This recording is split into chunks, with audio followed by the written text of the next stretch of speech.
नमस्कार दोस्तों, हिंदी साधन चैनल में आप सभी का एक बार फिर से हार्दिक स्वागत है। आज के इस वीडियो में मीरा बाई पद को लेकर मैं उपस्थित हुई हूँ और बड़ा ही सुंदर इनका पद है, मेरे तो गिरधर गोपाल। सबसे पहले हम इस काव्य का वाचन करेंगे, उसके बाद इसकी व्याख्या को भी देखेंगे। तो आइए काव्य की पंक्तियों को पढ़ते हैं। मेरे तो गिरधर गोपाल दूसरो न कोई, जाके सिर मोर मुकुट मेरो पति सोई। तात मात भ्रात बंधु आपनो न कोई, छारी दी कुल की कानी कहाँ कहिए कोई। संतन ठीक बैठी बैठी लोक लाज सब खोई, चुनरी के किए टुक ओढ़ लिन्ही लोई। मोती मूंगे उतार बनमाला पोई, असुवन जल सींची सींची प्रेम बेली बोई। अब तो बेल फैल गई आंगद फल होई, दूध की मथनिया बड़े प्रेम से विलोई। माखन जब काढ़ी लियो छाछ पिए कोई, भगत देख राजी हुई जगत देखी रोई। दासी मीरा लाल गिरधर ताहो अब मोही। मीराबाई की ये पंक्ति है। दोस्तों, मीराबाई इनकी कविता में प्रेम की गंभीर अभिव्यंजना है और इनके काव्य में विरह की वेदना, मिलन का उत्साह भी है। मीरा की कविता की प्रधानता गुणात्मक और सरलता है। उनकी मूल भाषा राजस्थानी है तथा कहीं कहीं ब्रज भाषा का भी प्रभाव है।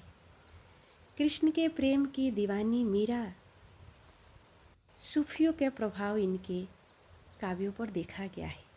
मीरा की कविता का मूल भाव दर्द है। वे बार बार कहती है कि मेरे दर्द को कोई नहीं पहचानता, न शत्रु न मित्र। इस काव्य में मीरा ने श्री कृष्ण से अपनी विशिष्टता व्यक्त की है तथा वे अपने कार्य में सहभागी लोगों के प्रति दुख भी प्रकट करती है। कवयित्री मीरा ने भगवान श्री कृष्ण के प्रति अपनी भावनाएं व्यक्त की है।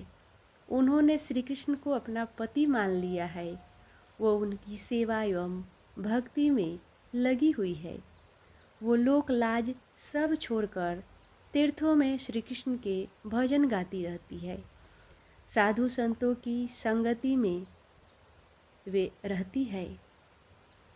आंसुओं से सींचकर वह कृष्ण रूपी बेल बोई है।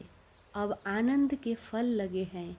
जिस प्रकार के दूध में मथनी डालकर दही में से मक्खन निकाला जाता है और छाछ अलग कर दिया जाता है, उसी प्रकार मीरा ने भी भगवान की भक्ति को अपना ली है।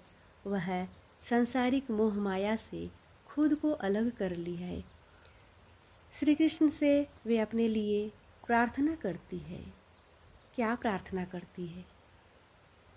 मीराबाई कहती है कि मेरे तो गिरधर गोपाल है, यानी उनके लिए तो श्री कृष्ण ही सब कुछ है। उनके साथ किसी का कोई संबंध नहीं, श्री कृष्ण के साथ ही उनका संबंध है। जिसके सिर पर मोर का मुकुट है वही उनका पति है। कहने का भाव यह है कि मीरा श्री कृष्ण को अपना स्वामी मान ली है। श्री कृष्ण के लिए उन्होंने परिवार पर जो भी प्रतिबंध परिवार का लगा था वह छोड़ दी है। उन्हें अब किसी की कोई परवाह नहीं है। मीरा संतों के पास से ज्ञान प्राप्त करती है। इस प्रकार से वह लोक लाज भी छोड़ दी है। उन्होंने अपने आंसुओं की जल से सींच सींच कर प्रेम की बेली बोई है।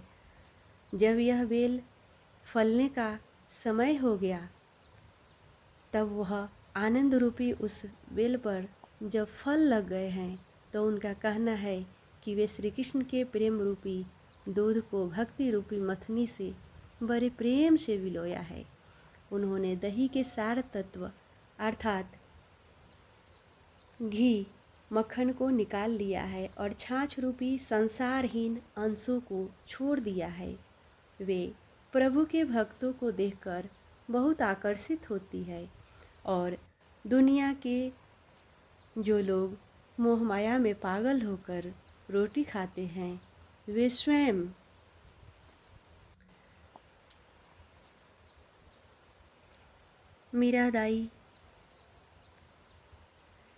मीरा जी प्रभु के भक्तों को देखकर बहुत ही आकर्षित होती है और दुनिया के लोगों से जो मोह माया है उसको छोड़ चुकी है और वह कहती है कि वह तो सिर्फ गिरधर की ही दासी है और उन्हीं के गुणों का वो गान करती है और सिर्फ गिरधर की ही दासी बना रहना चाहती है। तो इस प्रकार से मीरा के काव्य की जो पंक्ति है वो यहाँ पर इस काव्य की व्याख्या पूर्ण होती है। मीरा जी श्री कृष्ण के भक्तों को देखकर बहुत ही खुश होती है और संसार के लोगों को और संसार के लोगों के सांसारिक इच्छाओं की प्राप्ति के लिए किस प्रकार से वो बेचैन है, दुखी है और इस नश्वर संसार को प्राप्त करने के लिए न जाने लोग कितना प्रयत्न करते हैं। इन प्रयत्नों को देखकर, इन सांसारिक लोगों की लालसाओं को देखकर मीरा अत्यंत ही दुखी होती है। तो यह पंक्ति कहती है कि भगत देखी राजी हुई, जगत देखी रोई, दासी मीरा लाल, गिरधर तारो अब मोही। कहती है कि हे गिरधर, यह दासी आपकी है और हे गिरधारी, अब इस दासी को तारो, यानी अब इस दासी को इस संसार रूपी भव सागर से तुम ही पार लगाओ। तो इस प्रकार से यह मीराबाई की काव्य पंक्ति बहुत ही प्रसिद्ध है और कई सारे कक्षाओं के पाठ्यक्रम में भी लगे हुए हैं।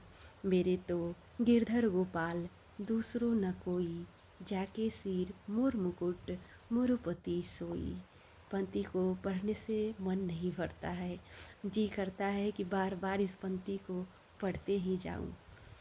तो इसी के साथ इस वीडियो को यहीं समाप्त करती हूँ। मिलते हैं अगले वीडियो में। वीडियो देखने के लिए आप सभी का बहुत बहुत धन्यवाद।